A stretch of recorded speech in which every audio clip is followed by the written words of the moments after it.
Every area in all parts of the world has those area-specific urban legends that just refuse to die. Whether the stories are about a haunted asylum on the outskirts of the city, a creature that lives in the nearby woods, or a ghost that haunts a lonely stretch of road outside of town. There is always a common thread within these tales. No one has ever been to these places, seen these creatures, or witnessed any hauntings with their own eyes. There are members of every generation who will proclaim that they know someone whose brother's best friend's sister went to that haunted house with 13 floors that used real blood and snakes and spiders and is so scary that no one has ever made it all the way through. Those are the same people who will swear by these stories without ever being able to provide a shred of evidence or a name of anyone who can provide proof of the claim simply because, well, everyone around here knows that story is true. The storytellers eventually pass the tales on to their children, who modify them just enough to keep up with the changing times, and the cycle continues. I'm as skeptical as anyone when it comes to these stories, seeing as how I was like a junkie when I was younger, constantly searching for more terrifying stories about whatever area of the country I was living in at the time. I made up and spread stories about haunted pizza parlors in New York, my cousin's encounter with a Jersey devil, or how my grandfather encountered a feral human-like demon creature in the woods of Colorado. I even broke the one rule with these stories by putting myself in them. This took guts, in hindsight, because I had to make sure that I always told them the same way. Surprisingly, no one ever called me on my bluff. I like to think that I have made some wonderful contributions to various urban legends around the Midwest and Northeastern states. I moved around a lot. There was always a surge of joy whenever I would wander the halls at a school and hear one of my classmates retelling my stories to another one of their friends, adding little bits here and there like a massive game of telephone. I knew, of course, that the stories were complete fiction, but I stood my ground whenever someone asked me about them. I would even manage to act a little bit, speaking with a shaky voice or looking scared when I would recount a situation that I supposedly experienced myself. I suppose this aspect of my childhood has led to my current predicament, which I will recount in full for the internet to take in for what they will. I have laid this little introduction out as sort of a disclaimer, aimed particularly at those who will claim my story into question. I have been like the boy who cried wolf for years, but I assure you with every ounce of honesty and integrity that I have that this time, the wolf was real. From my introduction, it is probably apparent that I moved around the country quite a bit in my middle and high school years. Neither of my parents had anything to do with any branch of the armed forces. They simply just didn't tend to hang around any given place for too long. I suppose it had some sort of effect on me, but I wasn't hurt by it or anything of the sort. Growing up, I was a complete ham. I made friends very easily and was often the class clown, and because of that, was often disliked by my teachers. Again, this was never an issue as I usually was in another state by the time the next semester rolled around. My friendships were often fleeting, as were any positive relationships that I ever had with any of my teachers.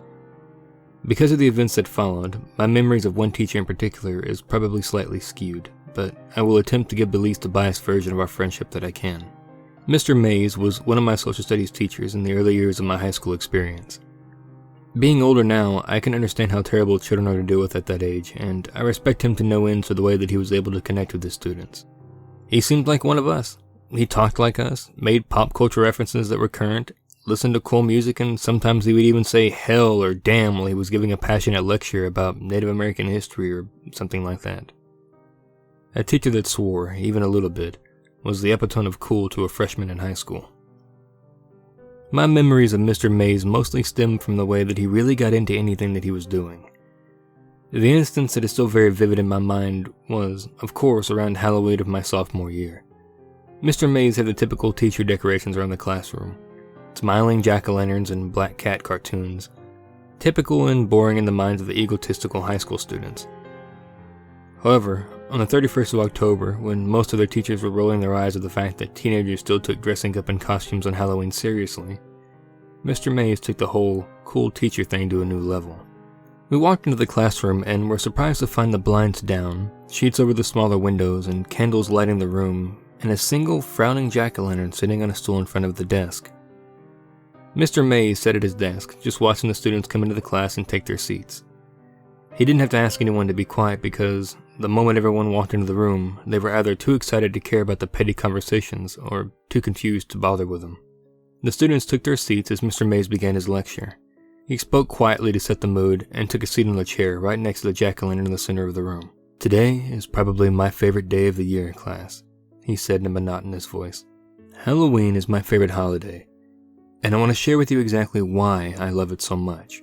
One girl raised her hand with a concerned look on her face. "I'm pushing the due date for your papers to next Tuesday," said Mr. Mays without bothering to look at the girl, who slowly put her hand down, looking around at the other students with a hint of embarrassment. The class erupted in quiet cheers, and Mr. Mays waited for the inevitable silence. He began his story immediately after the class had calmed down. I will attempt to recreate the amazing story that Mr. Mays told the class that day. The way in which he told his story rendering the horror junkie speechless and the rest of the class terrified. The same girl that had raised her hand to ask about the paper was holding her knees to her chest by the end of it, a look of terror on her face. The important thing to know was what the story was about. The specifics slip my mind now and aren't too relevant. I'll try to recount the parts of the story that matter the most, but don't hold me to it. Basically, Mr. Mays and his friends set on a road trip around the country after graduating from college. They took a truck, loading it with camping gear, and set out to sightsee for the entire summer. Their group went from the Poconos in New Jersey down to the coast of Florida, New Orleans to California, and up to Washington. From there, they went to the Rocky Mountains in Colorado, and then back home to New York. This concept of freedom to travel anywhere had the entire class hooked in an instant. Mr. Mays was the coolest teacher ever in my eyes. Being adventurous college kids, the group didn't bring a map. There were no time constraints, so they just kind of drove in a general direction that they wanted to go, and eventually found a town to stay in or some place that looked interesting. He told us that after spending a week in Colorado, he and his friends had planned to travel to the miles and miles of corn, plains, and more corn. He assumed that they were either in Nebraska or Kansas when they decided to pull their extra cash and stay in a hotel for the night. They settled into a motel in some town that Mr. Mays could barely remember the name of when one of his friends realized that they were somewhere near his grandfather's farm. He wasn't entirely sure where it was, but being adventurous college kids, they decided to get a quick refund from the motel and try to contact their friend's grandpa. They were unable to get a hold of the grandpa on the phone, so the group figured it would be fun just to show up. Mr. Mays' friend was adamant that his grandparents would take them in and feed them without a moment's hesitation. So, the group set out with an hour of sunlight, seeking the salvation of a comfortable house to stay in. In Kansas or Nebraska, wherever it may have been, there aren't a whole lot of natural markers that could guide lost travelers. Any directions given to someone who didn't live around the area basically amounted to go up a couple of miles to the corn, take a right, and go down a dirt road to the other corn, and there should be some weed on your right. So, as in the case in most scary stories, the group got lost. Never wanting to admit defeat, they drove into the night, making wrong turns every 5 minutes until they found themselves on a wooded road that Mr. Mays' friend was certain his grandparents lived off of. Mr. Mays described the road as basically a dark path to hell. I wasn't entirely sure how true this was because he got very excited and a bit ridiculous with his explanation of the trees that almost tried to grab the car and the red eyes of countless animals looking at them from the darkness. Regardless, the typical horror tropes worked on most of the class. Everyone was terrified. So the group of guys drove on this dark road for about 15 minutes before they came to a clearing and a small building with lights on in it, and what seemed to be a silo. They figured that, at the very least, the people who lived here would be able to help them find where the guy's grandparents lived. The, whole idea of everyone knows everyone in these hick parts of the country fueled this hope. They pulled the car up near the building, realizing that when they were out of the car, that it appeared to be like the kind of place where one would store a whole bunch of chickens, and not a home. Still, the lights were on, so they figured they would give it a try. They approached the building as a group, looking in a semi-open sliding door to find a big, empty room. Hanging fluorescent lights lit the room like it was daytime, and they couldn't see a soul. There were no cars, but one of Mr. Mays' friends was convinced that he'd seen someone as they pulled up, so they decided to go inside and see if there was an office or something where someone might still be working. Why else would there be a huge place like this still lit up like that? There were no doors on the outside of the building. Again, it was just a giant empty hall. So, the group roamed around the property and over towards the silo. As they got closer, they noticed what appeared to be a cellar door. At one point, I remember Mr. Mays telling the entire class to learn from his idiocy. He told us that he hadn't seen many horror movies before that time and didn't think twice about approaching a creepy cellar door in the middle of a dark, scary foreign place. He said that approaching that door was one of his biggest regrets. Mr. Mays let the whole class know that he was going to tell us as much as he deemed appropriate about the experience. He felt that we were mature enough to handle it, but advised anyone that was squeamish to leave class early. Several students quietly gathered their things and walked out the door. A couple of them being stoners who saw us as an opportunity to smoke behind the school before their next class. I didn't even give it a second thought. Like I said, I was and am a sucker for this kind of stuff, and Mr. Mays was telling a story better than anything I had ever conjured up. I wanted to learn from this guy, even though I didn't believe much of his story. After the class had thinned a bit, Mr. Mays continued with the story. He told the remaining few that he and his friends opened that cellar door, releasing a smell that he only described as the most putrid thing my senses have ever experienced. The group was no longer concerned with finding the owner of the property, but were now set on finding the source of that smell. They went down the steps into the cellar, which was lit by single bulbs spaced sporadically along the ceilings of a long hallway. No one spoke. Things had gotten too strange. The walls were lined with metal sheeting, similar to the roofing on farms. The hallway itself was crooked, and the ceiling constantly lowered and rose, like a tunnel that was hastily dug and then never touched up. There were sections where the boys had almost crouched in order to pass. The worst part, Mr. Mays told us, was that the light bulbs continuously flickered, sometimes acting like a strobe light and making it very difficult to move through the winding and unstable hallways. In hindsight, he was certain that his mind was playing tricks on him, but he remembered seeing flashes of things that couldn't be there. He said that when you are that focused on something, or if you are that nervous, your mind can do that to you. It can just simply revolt, showing you things or people that aren't there. He continued to describe the hallway, and I was on the edge of my seat. The halls were windy and seemed to go on forever. Mr. Mays guessed they were somewhere under the creepy forest they had driven through when they found a door, but he couldn't be sure. He said that they came up on the door after walking for what felt like a mile. It was simple and wooden, but it looked like it belonged outside of a suburban home. It had a nice design, seemed to be freshly painted red, and had a very nice knob and knocker on it. It was a door that belongs at the entrance to a nice house, not one that should be sitting in a dirt tunnel in the middle of nowhere. His friend walked towards the door, moving carefully because of the flashing light bulb and increasingly uncertainty about the stability of the surrounding walls. He turned to the group, the rest of which were nervous at the very least, and attempted to lighten the mood with a laugh before he said, "I should probably knock first." Mr. Mays' friend grabbed the steel knocker and hit it against the door several times, mockingly, but quietly uttering, "Anybody home?" The group waited about 30 seconds before their tensions broke. The guy next door shrugged his shoulders and went to walk back to his friends, but as he did, the light bulb between them surged and exploded. The boys shielded their eyes and looked back to their lone friend of the door. As he lowered his hands, one of the metal sheets of the makeshift roof dropped. The edge of the sheet fell directly on the boy's forehead, slicing it open and sending a wave of blood down his face. The impact apparently knocked him out, and he fell back against the door, knocking it open in the process. The entirety of the group rushed through the dim light to find their friend, barely noticing the seemingly pitch-black room they now lay before them. Mr. Mays was the first to make it to his friend's side. He lifted the guy's head into his arms, immediately taking off his jacket and putting it over his forehead to attempt to stop the bleeding. Once the group had calmed down, Mr. Mays noticed that the arm he had been bracing his friend's head was soaking wet. He was confused about this and was attempting to sort it out when one of his friends started talking. He said something along the lines of, "The lights, we have to go," when Mr. Mays took notice. "You know when you turn off a light," he told the class, "and everything is almost pitch black except the light of the bulb dying out or cooling down? It was like that, but there were just so many of them. At least 20 light bulbs had lit the room seconds ago, and now only looked like little stars in the darkness. That was definitely terrifying, but that wasn't the scariest thing. There was still a very dim light coming from the hallway behind them. And though it was weak, it lit the room up enough just to see the shape of tens of people standing less than 10 feet in front of them." Mr. Mays' friends went to say something else as one of the bulbs to the right flickered to life.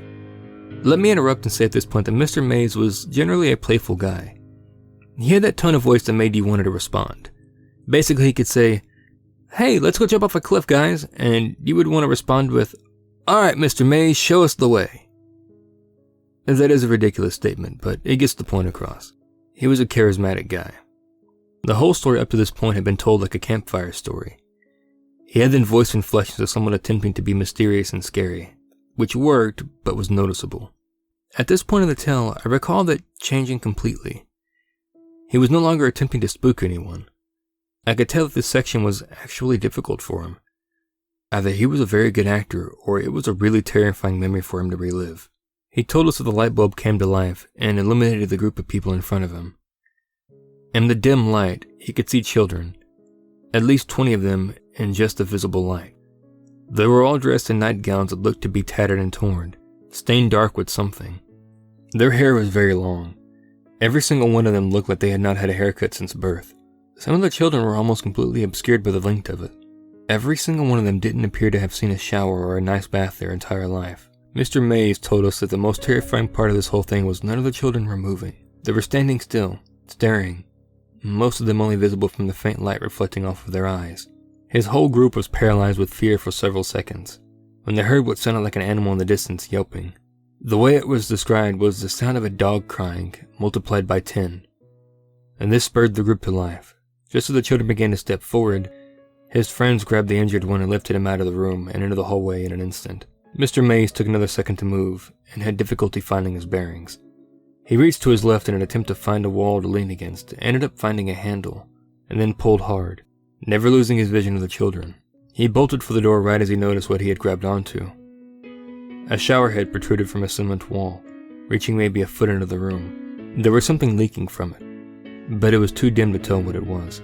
He realized that it had been leaking onto him, but he didn't care. There were now children stammering towards him as an animal cried in the distance, and his friend was seriously injured. As he left the room, he made a point to emphasize that he could make out several more shower heads on the wall near the single dim light bulb. That's why I call them the showers, Mr. Mays told the class. I was transfixed, sitting as far forward of my desk as I was allowed, bracing for more. I slammed that red door behind me, he said, and ran through that hallway faster than I have ever ran before or since. I made it back to the car and re-drove out of there like a bat out of hell. A couple of students snickered at his use of the word hell. So, when you're out trick-or-treating tonight, make sure that you know exactly where you are headed, and don't go to any abandoned farmhouses. I mean, there aren't many around here, but you're all smart kids. Except Jerry. The class laughed and the mood lightened as the bell rang for passing period.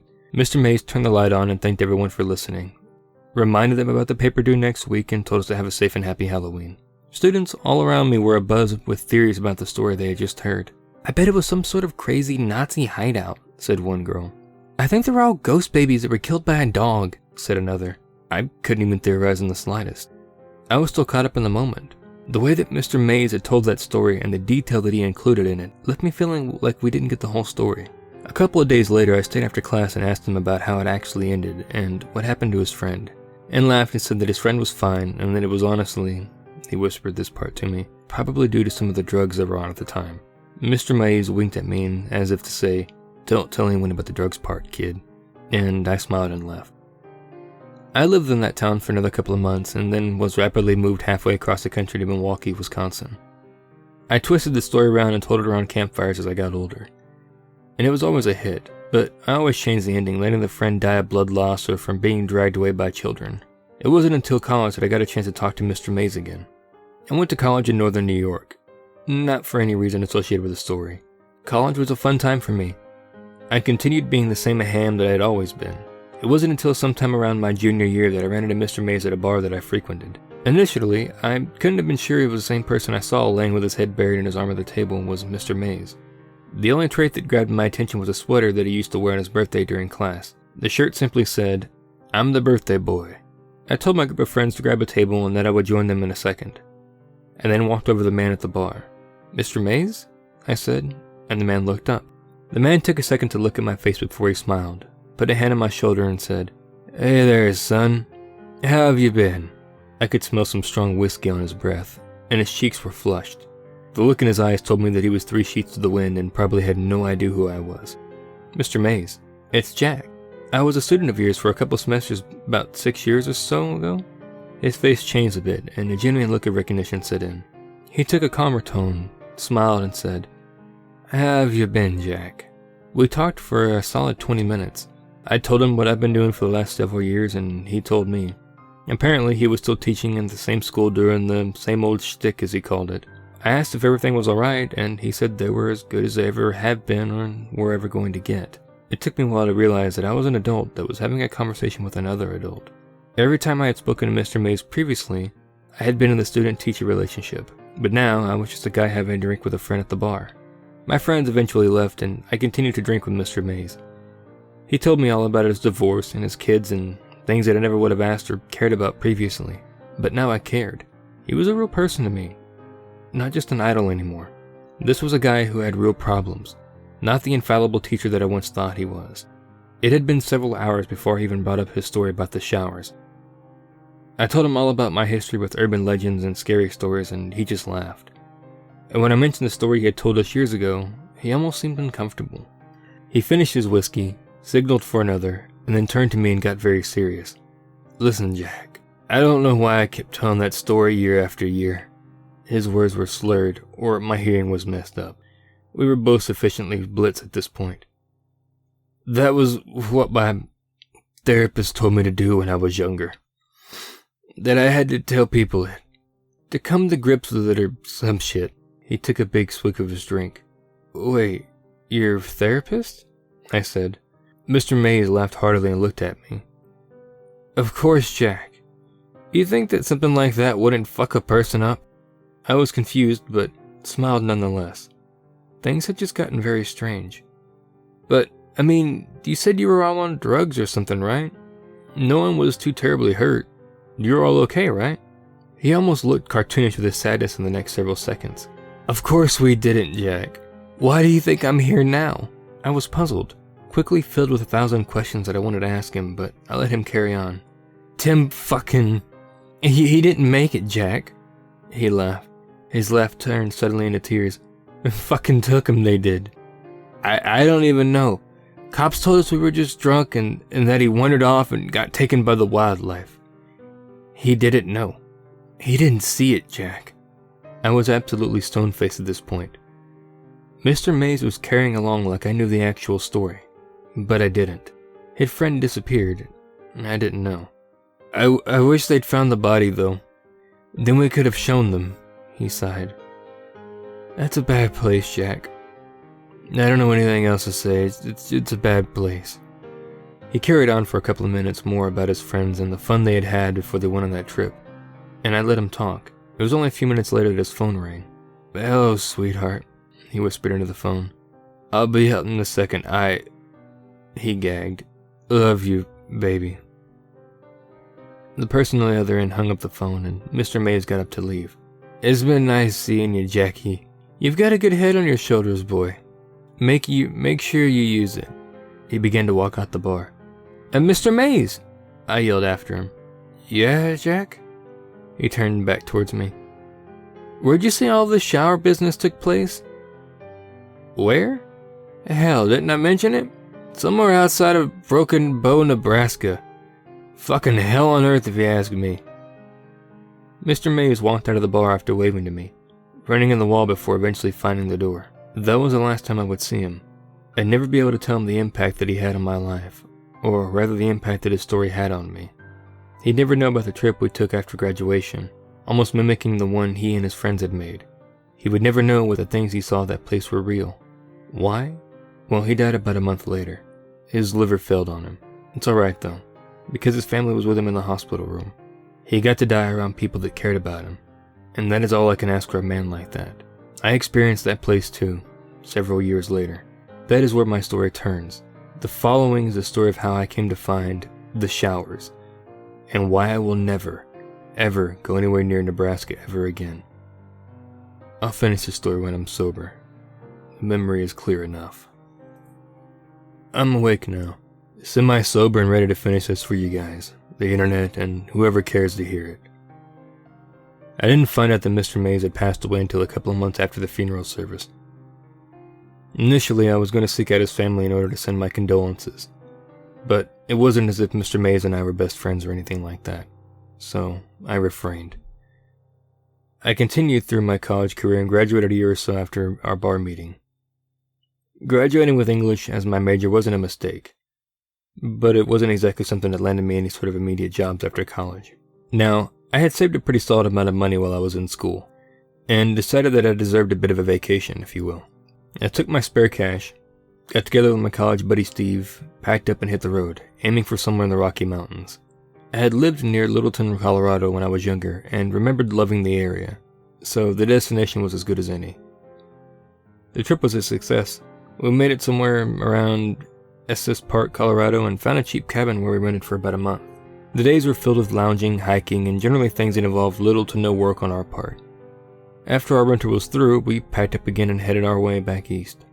Sometime during this trip, we had met up with a couple of Estes Park natives in one of the local bars. We never typically hung out with them or anything like that. We had just conversations now and again over drinks and food. One night, these guys were paying their tab and packing up to leave awfully early. They were usually there until the wee hours of the morning. When we questioned them about it, they told us they were headed to a little get-together with some of their friends, and they invited us. Having nothing else to do, we hopped in the car and followed them to the party. The party itself was very low-key and ultimately inconsequential to the story. However, the important thing about it was that at some point in the night, we were all sitting around the fire and swapping ghost stories.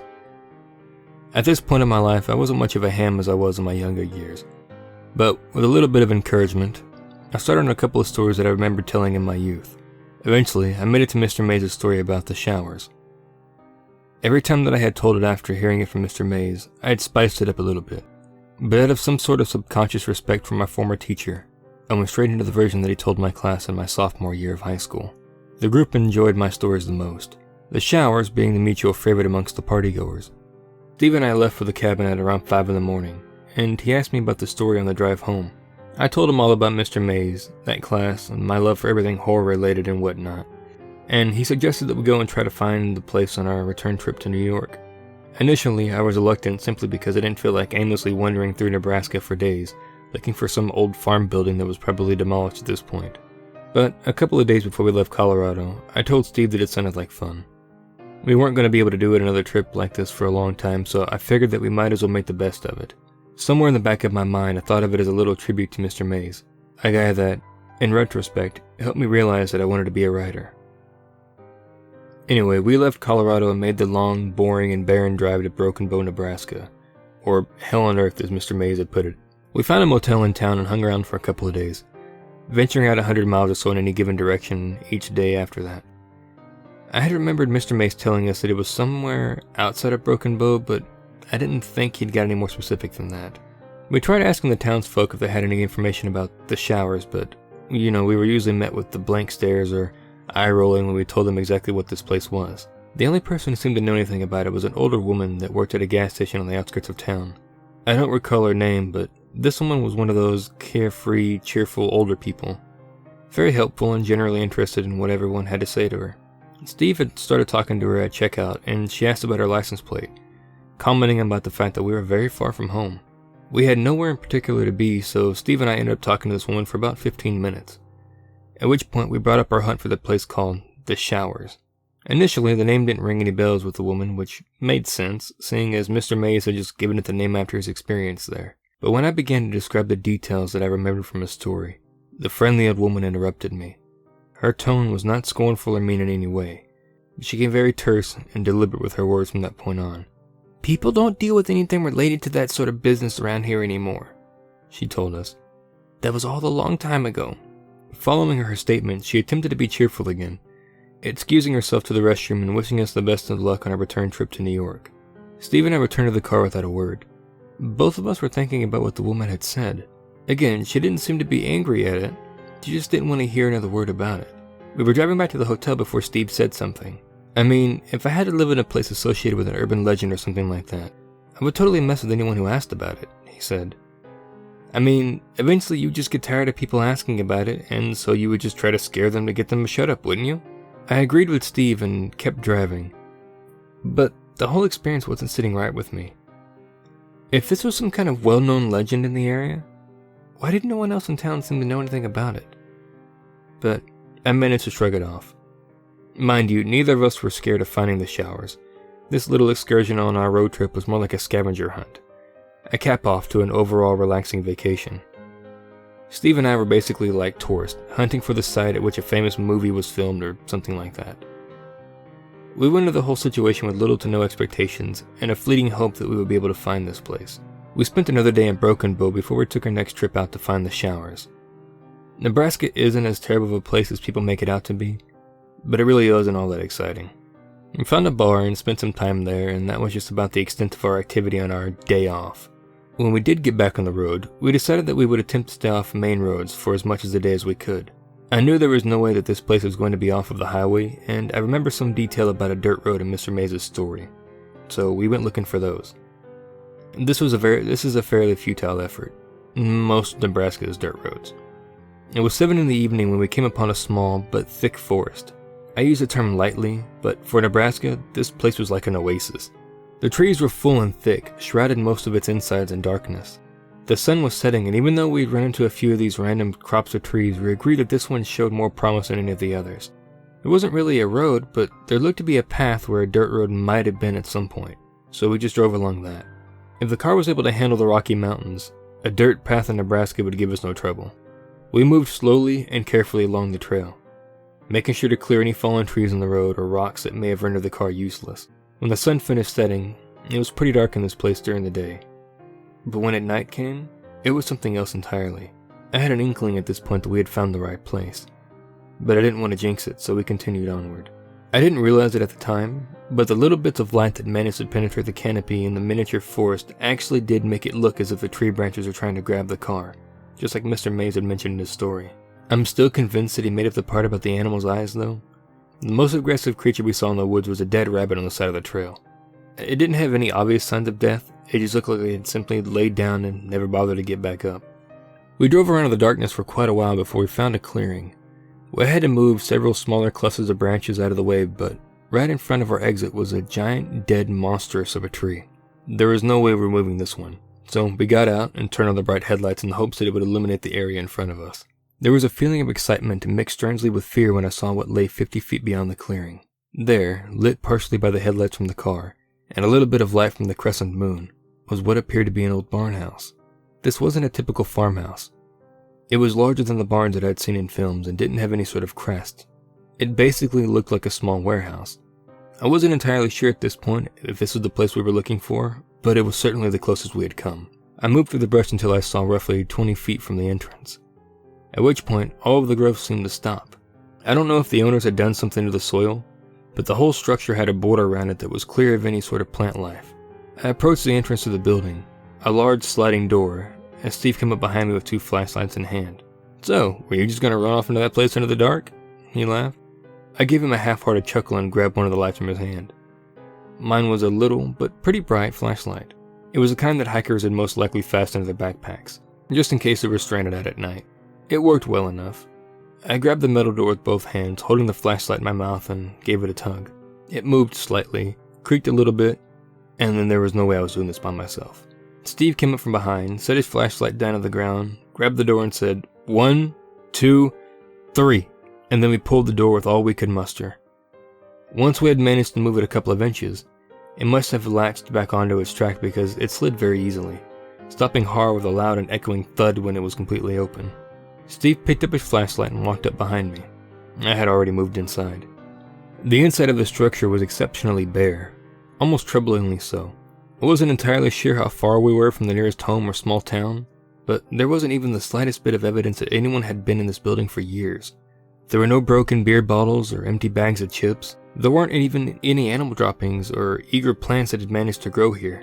The room was expansive, larger than the average farm, but not the warehouse-sized monstrosity that I believe Mr. Mays had described in his story. I was sure that it was simply a holding area for farming equipment or something similar at this point. Disappointed, I wandered near the entrance while Steve ventured into the expanse of darkness. As I was running over the details in the story in my mind, something struck me like a sack of bricks.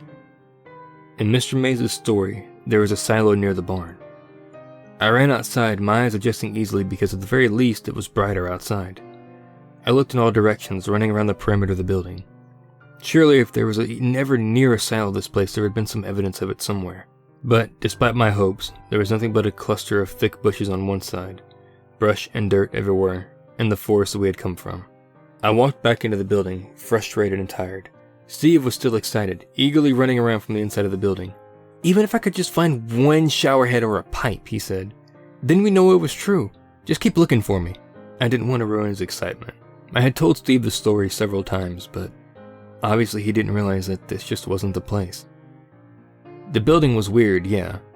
It was out of place and oddly pristine, but it wasn't the location of the showers. I let him explore for a little bit before I called him over. "This was probably as close as we're gonna get, man," I said, "but this isn't it. Remember the silo?" His face went from excitement to disappointment in an instant, much like a young child who didn't get the present he wanted on his birthday. I patted him on the shoulder. "This was still pretty cool though. I mean, we could still tell people that we found it." I was reverting back to my old story habits quickly. Steve laughed. Yeah, I guess we could. It is definitely creepy enough. We should get some pictures as proof, you know? I agreed with him. I'm gonna go grab the camera real quick, he said as he bolted out of the entrance of the building, and I was left alone in the building. It was very quiet when I was alone in there. I could hear the faint sound of Steve running through the bush and around the car, but once we was far enough away, everything else was quiet. I remember not even hearing the wind or chirping of crickets as I walked deeper into the dark, flashlight in hand. I was convinced that there had to be something. As I approached the far corner of the room, the sound of my feet scratching into the dirt was interrupted by a soft, hollow thud. I stopped, trying to figure out what it was. I put my foot down hard against the ground and heard it again. I stomped one more time, realizing that the floor that I was standing on was covering something hollow. I walked to the wall of the room, looking carefully at the floor to try to spot any holes or gaps.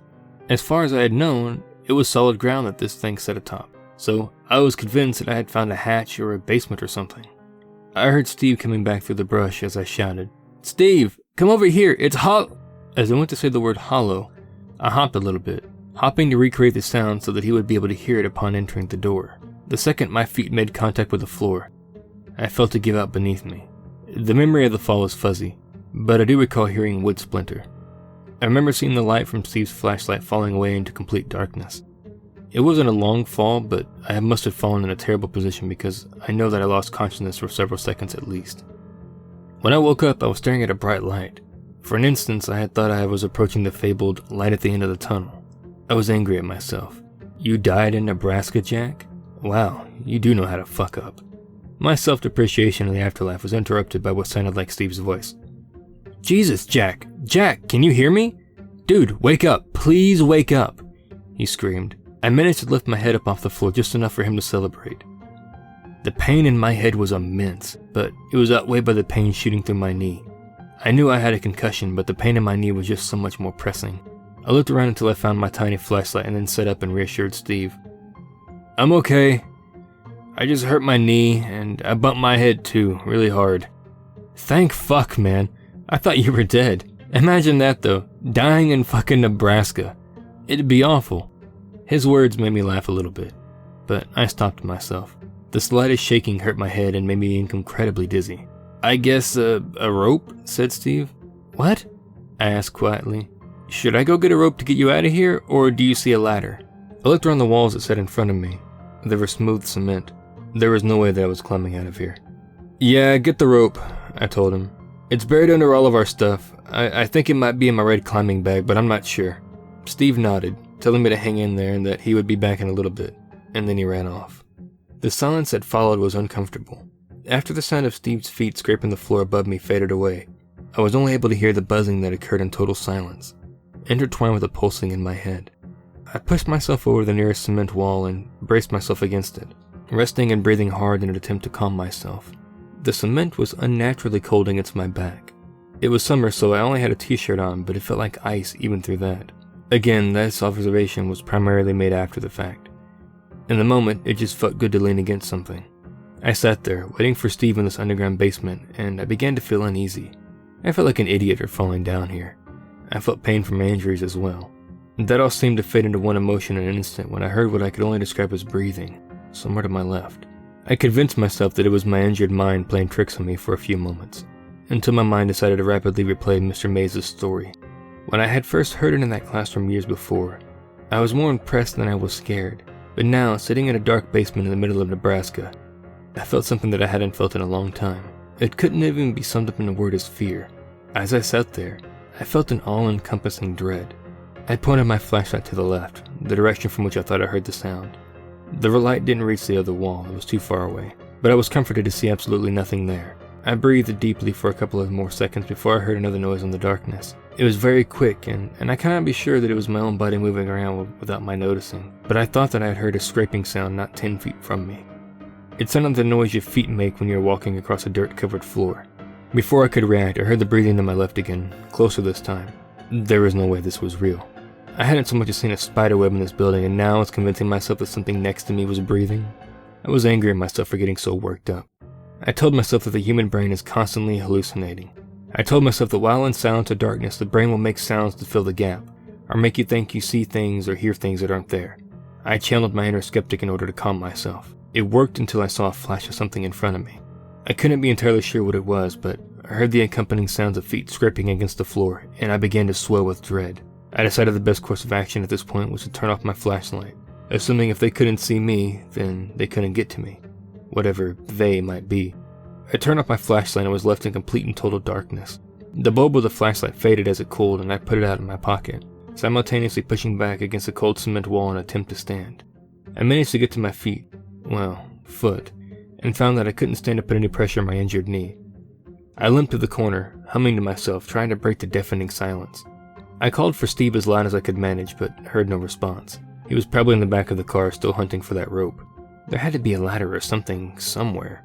I continued to hum, and my heartbeat, which had been beating almost out of my chest, slowed to a manageable rate. I moved along the cement wall, keeping my whole body against it and the weight off of my injured knee. I had traveled what I guessed to be about 10 feet when my head made contact with something in front of me. I tumbled to the ground. My concussion must have amplified the pain because it was blinding. I reached both hands to my forehead when I felt something warm and wet with my fingers. I searched for a cut anywhere on my forehead, but I couldn't find one. I desperately searched for the flashlight as I sat up and tried to get back against the wall. I grabbed the light in my hand, bracing against the wall with the other. I turned it on and pointed in the darkness where I was lying. The floor was wet, but the dirt had muddled the color of whatever the liquid was. I tried to get my eyes to focus on the puddle, tried to convince myself that it was my blood when I saw another drop fall into the puddle. Words lacked the ability to describe the way I felt when I heard the drip noise again, and I saw yet another tiny ball of liquid fall into the puddle. I think I knew, even then, exactly what the source was, but I was endlessly trying to convince myself that I was wrong. I lifted the flashlight up and pointed at the source of the liquid. What stared back at me was a pipe that protruded at least a foot from the cement wall. The metal was rusted and cracked. Little bits of the liquid began to seep from them, and at the end of the pipe was a simple shower head aimed towards the ground. You know that feeling when your stomach drops? In this case, I think mine literally did, because I vomited immediately. It got all over my shoe, but that wasn't the least bit important at the time. I ignored the pain in my knee and shuffled along the wall as fast as I possibly could. I heard noises, but I couldn't be sure if it was just sounds of my over-movement or something around me.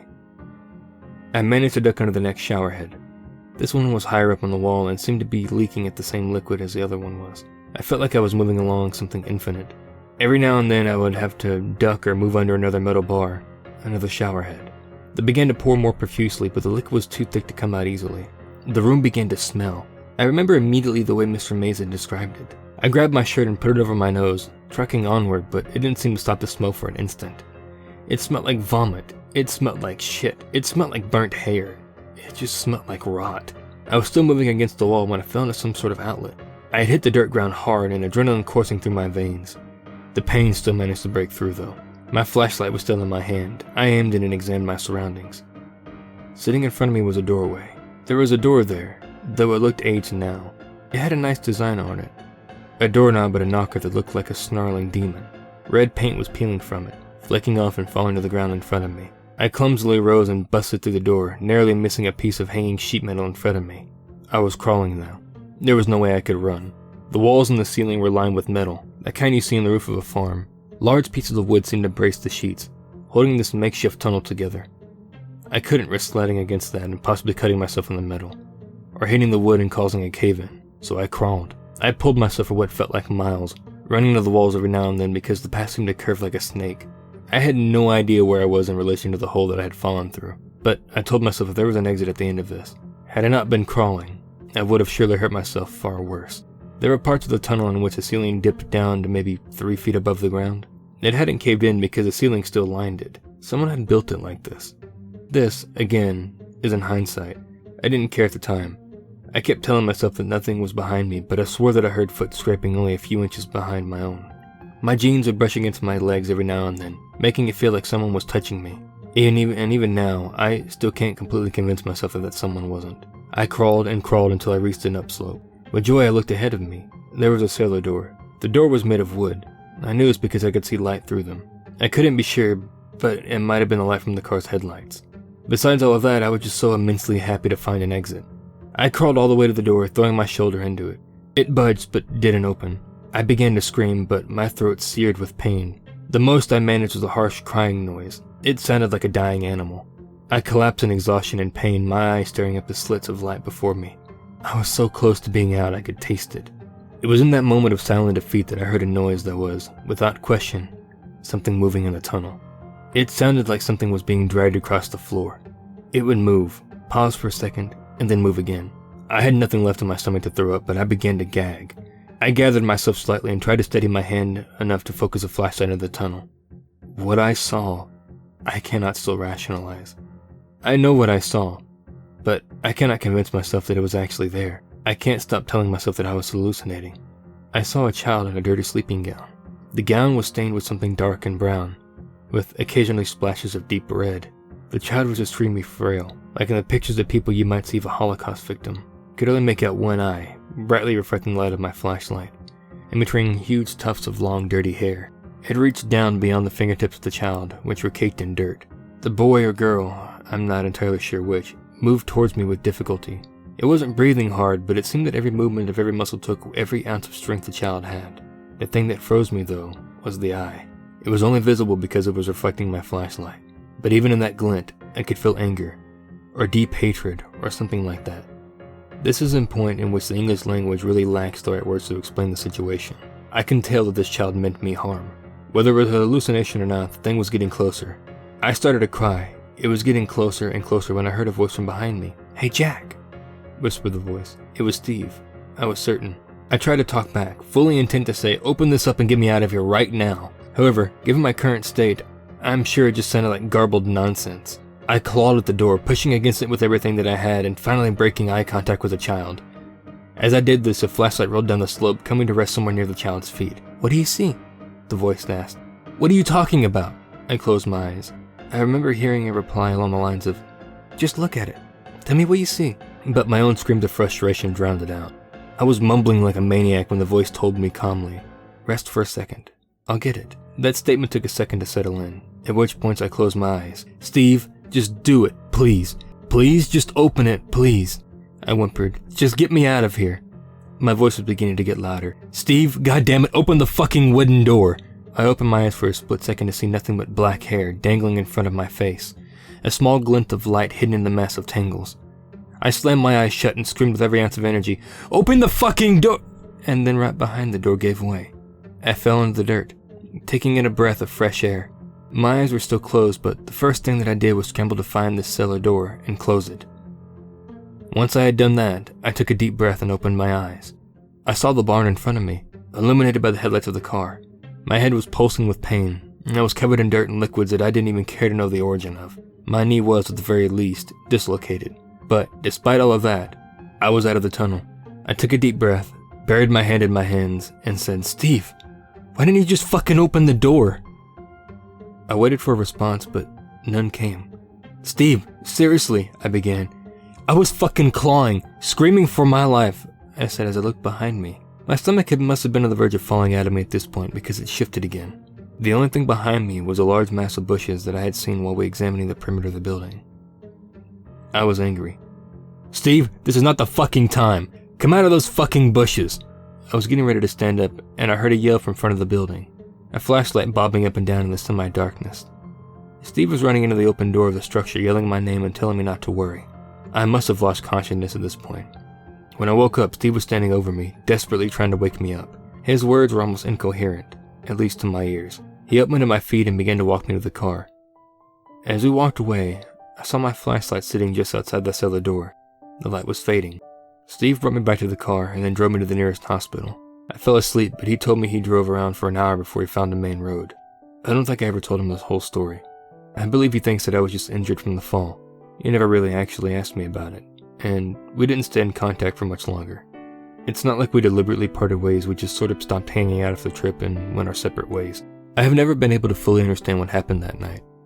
There are many things that I can explain away as being hallucinations, but there are still many things that didn't make sense. The shower heads were there, and they were leaking something. The door was real, the tunnel was real. Most everything else can be semi-rationalized if I convince myself that I had a very bad concussion. A very, very bad concussion. But the one thing that I couldn't have imagined was the cellar door was locked. And then it suddenly wasn't.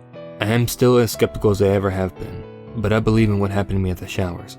I am not a hermit or a social retard because of this. I drink a lot, but I'm still functional. But I will never return to Nebraska. No one will ever be able to convince me otherwise. I don't watch horror movies either. There is absolutely nothing entertaining about being so desperately scared. That's it, really. There's no typical ending for my story. I was changed by my experience, yeah, but there's no way to change anything about it or fight back against it. I can't even convince myself that I wasn't just seeing things. Believe me, I've been trying for years. Prior to this, there really was no way to find any information on the showers. The legend didn't extend outside the classroom of Mr. Mays. No one told stories like this to keep children away from a certain place or to scare them. It just wasn't known. I guess that's really the point of this whole story. I want people to know firsthand what this place is like. Maybe it is a drunk's rationale, or the kid inside me wanted to spread these kinds of stories again. I don't know. I don't care. But it's out there now, for people to mold and warp to their needs. Most importantly, it's finally out of my head. It's getting late, and I'm getting another drink. Cheers.